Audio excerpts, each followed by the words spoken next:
지난 시간에 우리가 사무엘기상 5장을 보면서 주의 손이 블레셋 사람들을 치신 사실에 대해서 살펴보았습니다.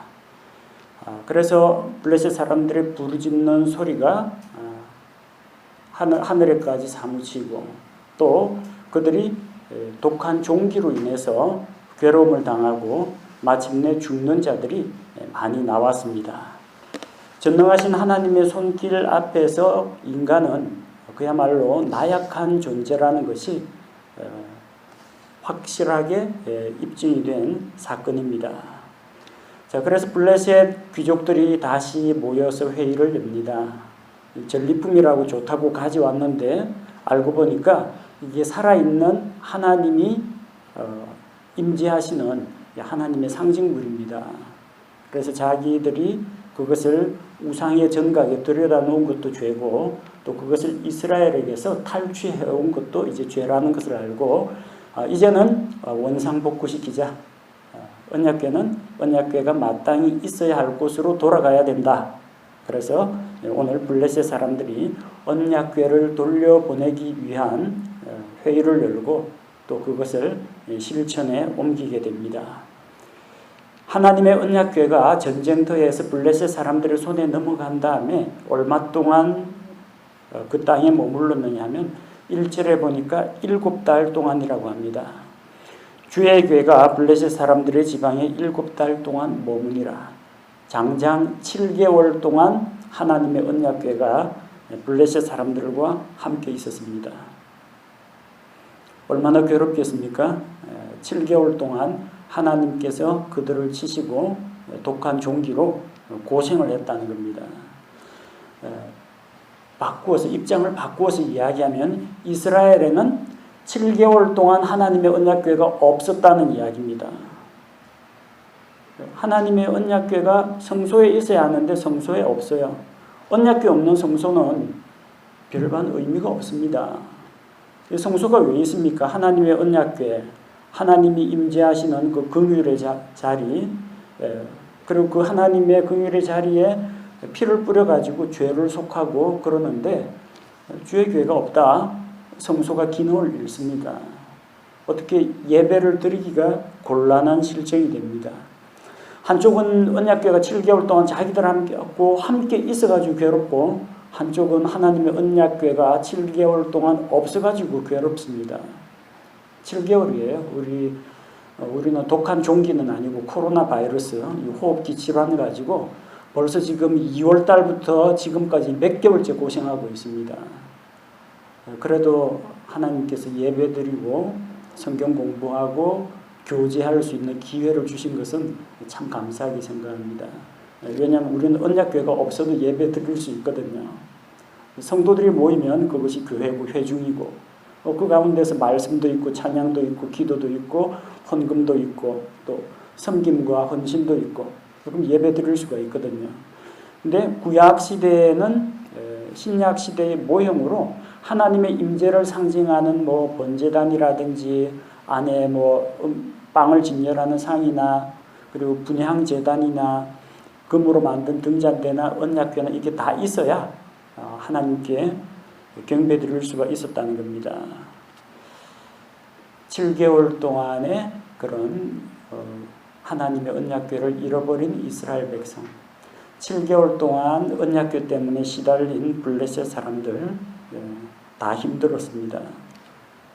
그래서 블레셋 사람들이 언약궤를 돌려보내기 위해서 회의를 소집합니다. 자, 회의를 소집하는데 2절에 보니까 누구를 불렀어요?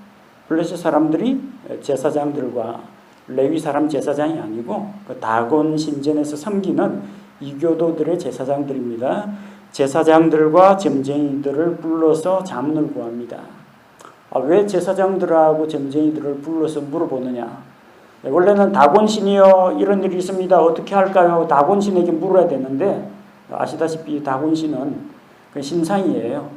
살아있는 신이 아니에요. 사람이 만든 형상입니다. 말 못합니다.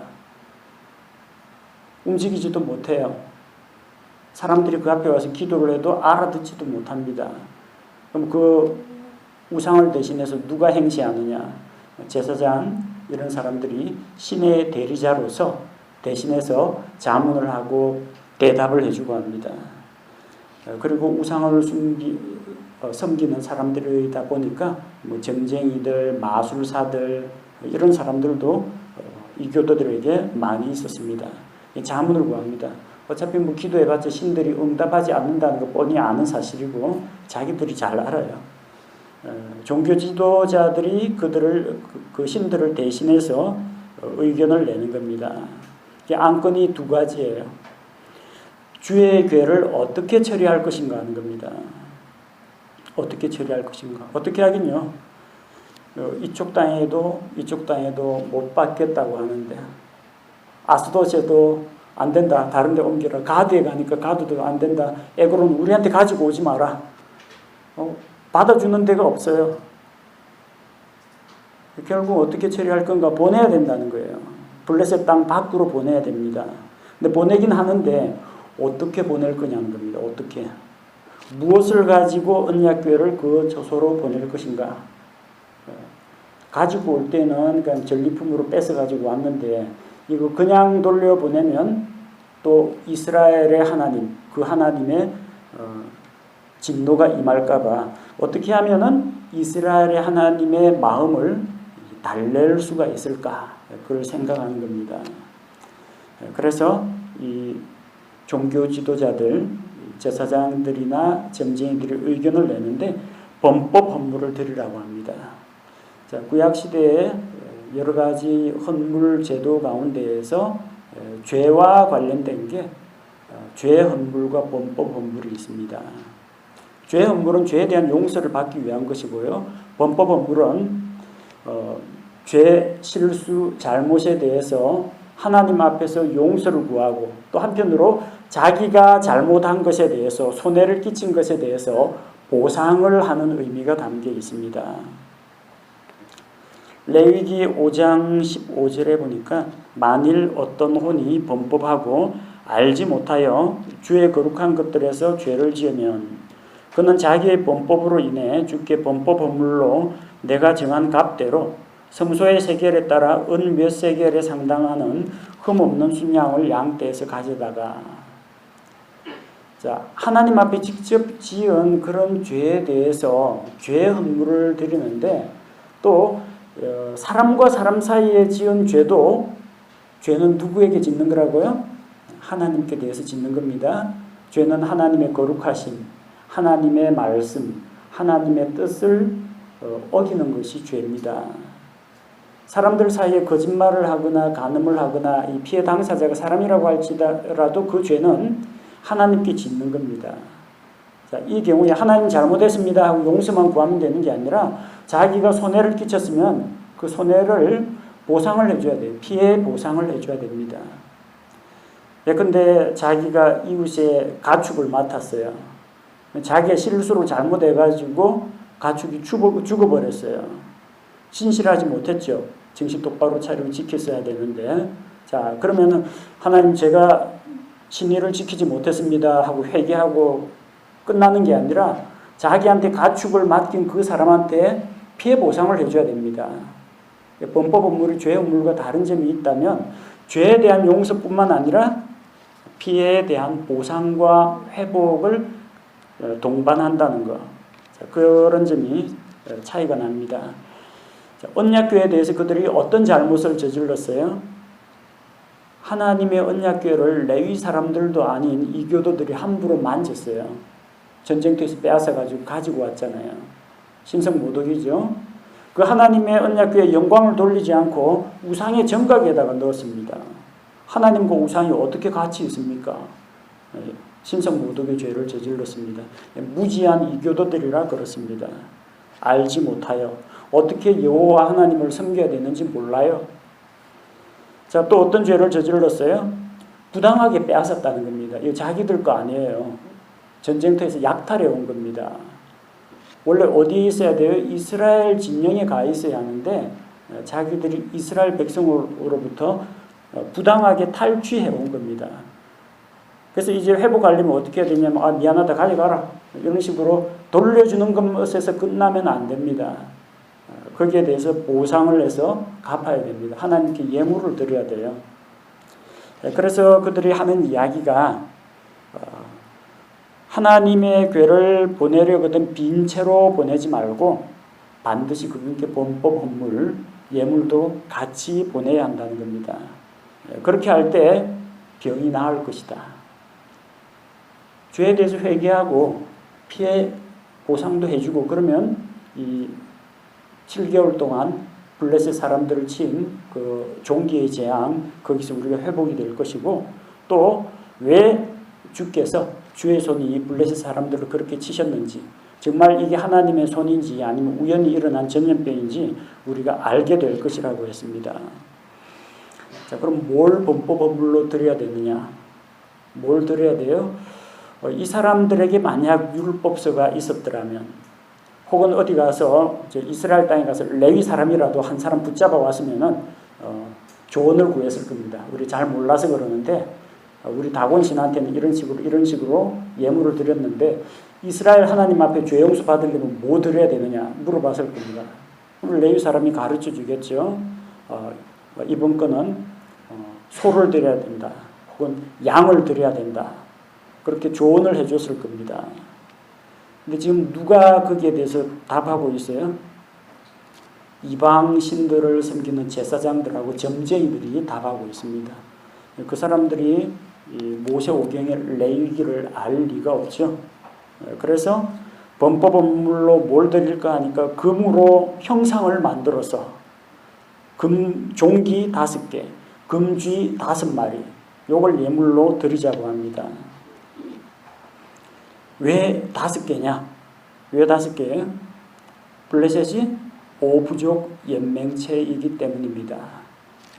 블레셋 영토를 5개 지방으로 나누어서 5개의 도시가 있고 각 도시마다 통치자들이 있어가지고 5명의 귀족이 5명의 각 지방 통치자들이 모여가지고 블레셋 사람들 전체 의사결정을 내리는 그런 구조입니다.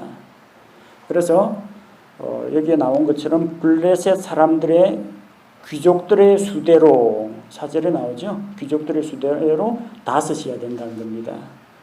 5 부족, 5 귀족, 5 도시. 숫자는 5, 5개를 드려야 됩니다. 왜냐하면 귀족들에게나 그 백성에게 같은 재앙이 내렸기 때문에 블레셋의 귀족들이 백성의 대표로서 백성 머리 숫자만큼 드리는 게 아니라 그 우두머리 통치자들 숫자만큼만 드리면 된다는 이야기입니다. 상당히 설득력 있는 이야기입니다. 자, 그런데 왜 이 종기의 형상과 쥐의 형상을 만드느냐? 왜 만드느냐? 몰라서 그렇습니다. 블레셋 사람들이 하나님의 율법에 대해 무지했기 때문에 이런 결정을 내리는 겁니다. 세상에 지금 신성 모독 때문에 회개하려고 나아가는데 이 점쟁이들하고 제사장들이 무슨 조언을 줍니까? 형상을 만들려고 하는데 우상숭배의 죄가 하나 더 추가가 됩니다. 이거 잘못된 거예요. 이거는 다곤의 제사장들이나 점쟁이들은 자문을 해줄 수가 없어요. 답을 할 수가 없어요. 이스라엘 사람들에게 물어봐야 돼요. 레위 사람 제사장들에게 물어봐야 됩니다. 금으로 종기 형상 만들고 금으로 쥐 형상 만들면 이게 또 우상이 되는데 하나님이 기뻐하지 않으시겠죠? 하나님의 명령을 또 한 번 어기게 되는 겁니다. 자, 5개라는 건 알겠는데 종기 형상, 쥐 형상을 만든다고 했죠. 종기 형상을 왜 만드느냐? 우상이기 때문에 원래 만들면 안 돼요. 몸에 이제 물집이 잡히고 수포가 딱 생기고 종기가 나잖아요. 아마 그거는 금 녹여갖고 동그랗게 이렇게 종기 모양으로 만든 모양입니다. 어떤 의미가 있느냐 하면은 우리에게 이런 종기가 나타나는데 이게 만약 하나님께서 하신 거면은 요 금으로 된 이 종기 형상을 받으시고 대신 우리 이 종기는 해결해 주십시오. 그런 의미가 담겨 있습니다. 대신 속죄의 개념하고 좀 비슷하긴 합니다. 광야에서 이스라엘 사람들이 불뱀에게 물려가지고 물린 자마다 다 죽어나갔죠.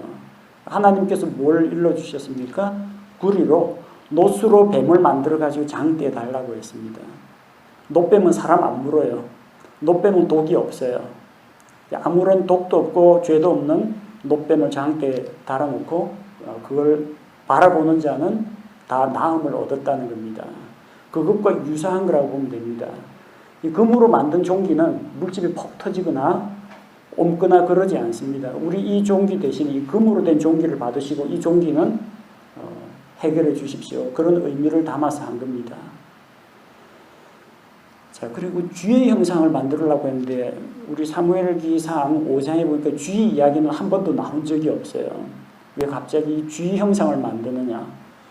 성경 본문에 보니까 땅을 망치는 너희 쥐들의 형상을 만들라고 했습니다. 쥐하고 종기하고 무슨 관계가 있느냐? 아마 관계가 있을 겁니다. 지난 시간에 우리가 살펴본 것처럼 종기가 어디에 났다고 했어요? 5장 9절에 보니까 그들의 은밀한 부위에, 그 은밀한 부위는 다리 사이, 남자고 여자고 그 다리 사이에 있는 그 은밀한 비밀스러운 그 부분입니다. 사타구니 림프절이 부어오르는 그 종기인데 이 패스트의 일종입니다. 이 패스트는 누가 옮기느냐? 쥐들이 옮깁니다. 아마 쥐들이 피를 흘리면서 죽어 나자빠지고 또 그 쥐 사체를 치우거나 만지거나 한 사람들마다 감염이 일어나는 그런 걸로 봐서는 이게 호흡기 전염병이 아니라 쥐를 매개로 해가지고 종기가 블레셋 지방 사방에 많이 퍼졌을 겁니다. 요즘과 같이 뭐 콘크리트 뭐 도시화된 데가 아니라 전부 다 농촌 아닙니까? 농사 짓는 사람들이고 흙으로 된 땅이기 때문에 쥐들이 많이 다녀요. 하나님께서 그 종기를 퍼뜨리는 매개체로 쥐들을 사용했기 때문에 그래서 땅을 해롭게 하는 그 쥐들의 형상을 가지고 이 종기를 옮긴 이 쥐들의 형상을 하나님 받으시고 이제는 우리 땅이 전염병 좀 안 퍼지게 해주십시오 하는 그런 마음을 담아가지고 드린 겁니다. 그래서 이 종기는 쥐가 옮기는 패스트의 일종으로 생각하는 겁니다.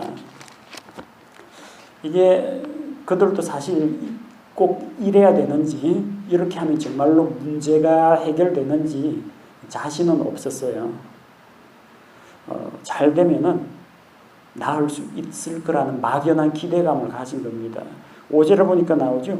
혹시 그분께서 너희와 너희 신들과 너희 땅에서 떠나 자신의 손을 가볍게 하실까 하노라. 혹시나. 자신 없어요. 그렇게 하면 확실히 나을 것입니다. 이게 아니라 혹시나. 확신은 없지만 우리의 이런 간절한 마음을 담아서 하나님께 우리가 이렇게 정성껏 예물을 바치는데 하나님께서 진노를 거두어 주시기를 기대하는 겁니다. 하나님께서는 자기를 찾는 자들에게 나타나십니다. 좀 무식하고 성경 지식도 좀 없고 잘 몰라도 이방인들이 하나님을 찾으면은 만나 주십니다. 그래서 나만 장군도 하나님을 만나지 않았습니까? 로마의 백부장 고넬료도 유대인 아닙니다. 근데 어쨌든 선행도 하고 구제도 하고 뭐 기도도 하고 하니까 하나님께서 베드로를 통해서 복음을 듣게 하시지 않습니까? 이방인들이 잘 모르고 지금 이 말도 안 되는 지금 회개를 해도 모자를 파네 피의 희생물을 드려야 마땅한데 금으로 우상이나 만들고 있는데 그래도 하나님께서 용서해 주십니다. 하나님께서 그들에게서 손을 옮기셔서 이제 주의 손으로 치지 않으십니다. 왜 그러실까요? 블레셋 사람들이 만든 그 종기 형상들, 주의 형상들 하나님 기뻐하지 않습니다. 어디서 이런 우상들을 만들어 갖고 오느냐. 안 좋아하십니다. 방법이 잘못됐어요. 그들이 금으로 된 비싼 예물을 드리니까 그래 나는 금붙이 은붙이 좋아한다. 그래 잘 가져왔다. 하나님 금 은혜 현혹되시는 분이 아닙니다. 드리려거든 생명의 피를 드려야 됩니다. 살아있는 소나 양이나 염소나 비둘기를 잡아가지고 피로써 죄를 하나님 앞에서 덮고 해결을 해야 됩니다. 금으로는 대속할 수가 없습니다. 죄는 생명의 피로 해결을 해야 되는 겁니다. 블레셋 사람들 그거 어떻게 알아요? 잘 몰라요. 그 점쟁이들이 알면 얼마나 알겠습니까? 다곤의 제사장들이 그런 거 알겠습니까? 몰라요. 근데 하나님께서는 그들이 하나님 앞에서 어쨌든 하나님을 두려워하고 하나님께서 진노를 거두어 달라고 요청을 하고 또 하나님께서도 7개월 동안이나 언약궤가 이스라엘 땅에서 떠나 있었으니까 이제는 언약궤를 돌려보낼 때도 됐다. 그래서 진노를 거두시고 언약궤를 이스라엘 땅으로 옮기는 것을 허락하신 겁니다. 블레셋 사람들이 선택한 회의 결과 선택한 그 방법이 정말 신의 한 수, 묘수였기 때문에 그런 게 아닙니다. 그래도 그래 금덩어리 바쳤다. 금을 바쳤기 때문에 하나님이 기뻐하신 게 아닙니다. 이 일로 인해서 하나님께서는 블레셋 사람들에게서 영광을 받습니다. 하나님을 모르는 자들이 이스라엘의 하나님을 알게 되고 하나님의 능력을 보고 두려워하게 되었다는 겁니다. 6절 보십시오. 그런즉 이집트 사람들과 파라오가 자기들의 마음을 강팍하게 한 것 같이 어찌하여 너희가 너희 마음을 강팍하게 하느냐. 그분께서 그들 가운데서 놀랍게 행하셨을 때에 그들이 백성을 가게 함으로 그들이 떠나지 아니하였느냐. 이스라엘 백성이 이집트에서 노예 생활을 하고 있을 때 하나님께서 대언자 모세와 아론을 파라오 왕에게 보냈습니다. 내 백성을 가게 하라. 하나님의 말씀을 선포했는데 듣지 않았습니다. 하나님께서 이집트의 물이 피가 되게 하셨습니다. 하나님께서 그들을 치셨습니다. 물에서 개구리가 올라오게 했습니다. 이가 나오게 했습니다. 파리떼가 이집트를 덮었습니다. 가축들에게 전염병도 생기고요. 독한 종기도 나오고 우박도 그 다음에 메뚜기 재앙도 그리고 흑암이 이집트 땅을 덮는 일도 일어나고 장자를 멸하는 10번째 재앙까지 그냥 한 2세대 맞고 빨리 잘못했습니다 하고 항복하면 되는데 마음을 강팍하게 하고 완고하게 하니까 항복할 때까지 치시는 겁니다. 10가지 재앙 다 쏟았어요. 창세전에 이집트 사람들은 10가지 재앙을 얻어맞아야 될 거다. 너희가 아무리 회개하고 발버둥 쳐도 소용없다. 하나님이 이를 딱 정해놓은 게 아니라 하나님께서 진노를 집행하는데 말을 안 들으니까 10개까지 간 거예요. 만약 10개에서 항복 안 하고 또 장자는 죽었지만 나는 살아있다고 하나님 앞에서 바락바락 대들면 한 11번째, 12번째 계속 나왔을지도 모릅니다. 뭘 보면 알 수 있느냐? 하나님께서 니느웨를 멸망시키겠다고 했습니다. 요나 대언자가 가서 니느웨에 하나님의 말씀, 엄중한 심판의 말씀을 전하니까 온 백성이 왕으로부터 백성, 가축들까지 전부 다 음식을 금하고 회개하고 하나님께 부르짖었습니다. 하나님께서 재앙을 내리기로 한 그 뜻을 돌이키셨다는 겁니다.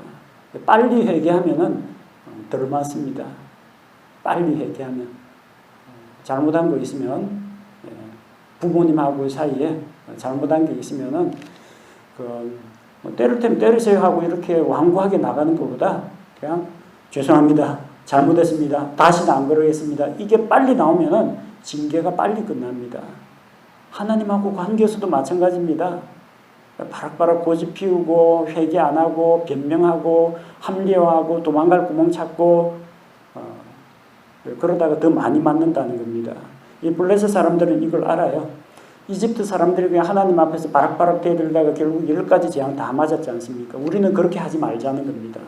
보십시오. 벌써 아스돗에서 하나님께서 치시고 가디에서 치시니까 에고론 사람들 우리한테는 오지 말라고 딱 2개 도시 얻어맞았는데 나머지 블레셋 사람들이 하나님 앞에서 고개를 탁 떨구고 겸손하게 마음을 낮췄습니다. 어떻게 해서든지 하나님의 진노를 달래려고 자기들 딴에는 아는 지식 총동원해가지고 어떻게든 하나님의 진노를 멈추게 하려고 애를 썼습니다. 하나님 앞에 강팍한 태도, 강팍한 마음 가지면 안 돼요. 빨리 항복하는 게 낫습니다. 자, 그래서 이제 5 귀족이 모였는데 만장일치로 돌려보내자. 돌려보낼 때 빈손으로 돌려보내지 말고 우리의 잘못들을 하나님 앞에 인정하는 의미에서 금으로 종기 형상 주의 형상 5개 만들어서 보내기로 했습니다. 구체적으로 그럼 어떻게 옮길 것이냐?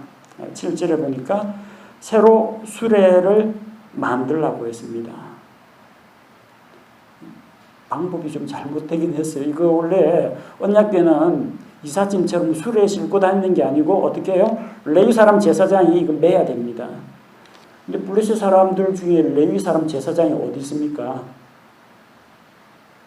하려면 전쟁해갖고 레위 사람들을 잡아와야 되는데 그럴 수는 없잖아요. 그래서 자기들이 아는 방식대로 자기들 딴에는 한 번도 사람이 사용하지 않은 어떤 곡식이나 짐승이나 이런 것들 물건이나 실은 적이 없는 깨끗한 새 수레를 제작해가지고 다른 데 쓰지 않고 하나님의 궤를 옮기는데 사용했습니다. 새로 만든 수레. 그 다음에 멍에를 매본 적이 없는 암소 2마리가 끌게 했습니다. 보통 이제 농사일이나 힘쓰는 데는 황소를 주로 많이 쓰거든요. 암소가 짐을 끌거나 그런 일도 있긴 합니다만 아직까지 멍에를 매지 않은 그런 암소를 한 번도 쓰지 않은 새 걸로만 지금 하나님께 신경 많이 쓴 겁니다. 성경에 암소가 끄는 수레에 언약궤 날라야 된다. 그 율법에는 그런 거 안 나옵니다. 레위 사람들이 매는 것이 정답입니다. 자, 그리고 젖을 내는 암소들을 송아지들과 떼어놓고 송아지는 돌려보내고 암소들이 길을 가게 하자는 겁니다. 그리고 범법물로 드리는 금봉물은 상자에 담아서 언약궤 옆에 두어야 한다. 그 언약궤가 하나님의 영광이 임재하는 곳이라는 걸 알기 때문에 같이 예물을 드린 겁니다.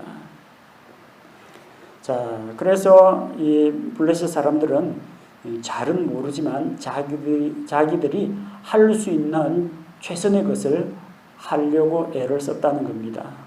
수레도 새로 만들고 한 번도 멍에나 짐 실는데 부려본 적이 없는 깨끗한 암소 2마리를 데려다가 그것도 새끼 딸린 젖 먹는 송아지들이 딸린 그 암소들을 하나님의 언약궤 수레를 끄는데 사용한 겁니다.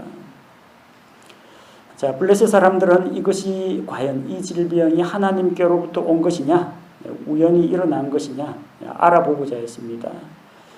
만약에 언약궤를 실은 수레가 곧장 베세메스로 가면은 이것은 우리가 생각한 대로 하나님의 재앙이 맞다는 겁니다. 그래서 하나님이 자기 언약궤를 도로 찾아가시는 것이라고 보면 된다는 겁니다.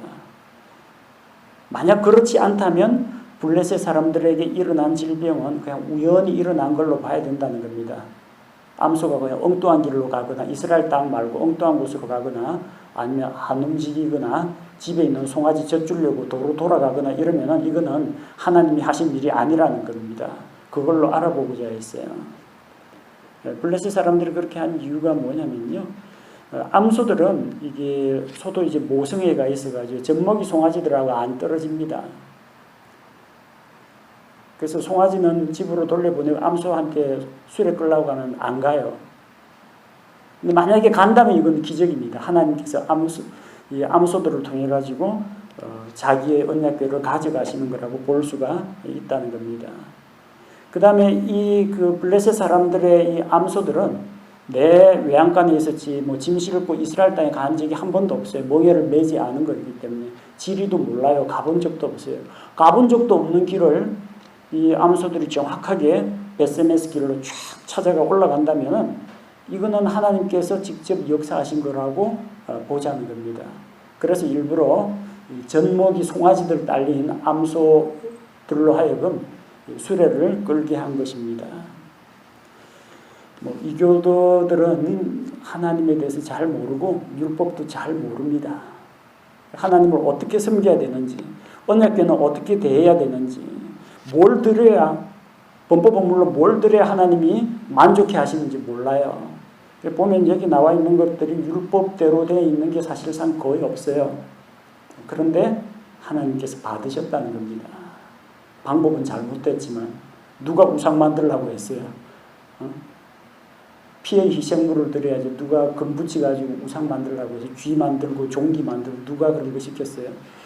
잘못된 거지만 하나님은 인정해 주셨다는 겁니다. 언약궤가 블레셋에 머무는 그 7개월 한번 상상해 보십시오.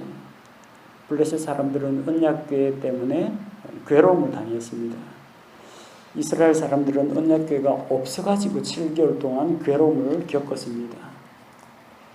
하나님의 영광이 떠나버리고 말씀이 사라지고 찬양이 없고 감사가 없고 사귐이 없고 섬김이 없는 그런 교회라면 얼마나 삭막하고 예배가 없는 교회 무슨 의미가 있겠습니까?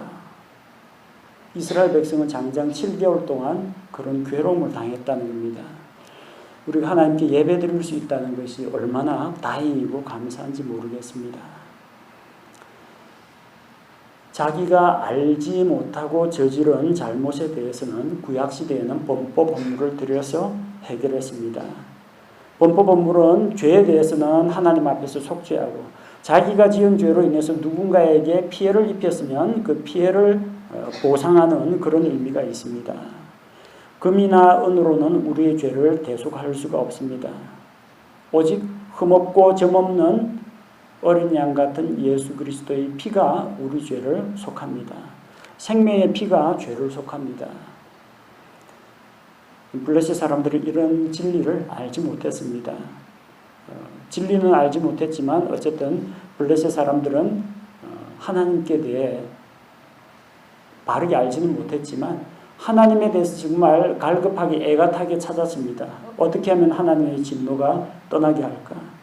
그래서 자기들 딴에는 하나님 위한답시고 금종기 그리고 금쥐 이거 만들어서 하나님께 예물로 드리고 교회를 하나님의 언약궤를 운반할 수레와 암소도 준비하고 신경 많이 썼어요. 방법은 잘못됐습니다. 하나님께서 받아주셨습니다. 블레셋 사람들이 하나님을 두려워하고 하나님의 심판 앞에서 겸손히 무릎 꿇는 것을 보셨기 때문입니다. 신앙생활 초창기 또 교회 생활 시작한 분들 가운데는 잘 몰라가지고 바르게 행하지 못하는 그런 경우도 종종 있을 겁니다. 또 다른 교회에서 잘못 배워와가지고 우리 교회에 와서 뭐 잘못된 용어를 사용하거나 아니면 좀 잘못된 교리를 알고 계시는 그런 분도 있을 수가 있습니다.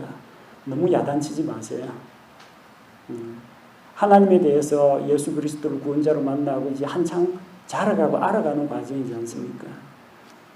블레셋 사람들이 한 이 잘못된 방법들도 하나님께서 받아주셨는데 하나님 앞에서 우리도 아직까지 좀 어린 성경 말씀을 좀 체계적으로 잘 알지 못하는 사람, 뭐 실수할 수 있고 잘못할 수 있고 잘못된 용어 사용할 수 있으면 조용히 불러다가 말씀으로 권면해 주시면 됩니다. 공개 면박 주고 비판하고 그러지 마시고 하나님께서는 이스라엘 백성을 아끼는 것만큼 블레셋 사람들의 생명도 니느웨 사람들의 생명도 소중하게 여기십니다.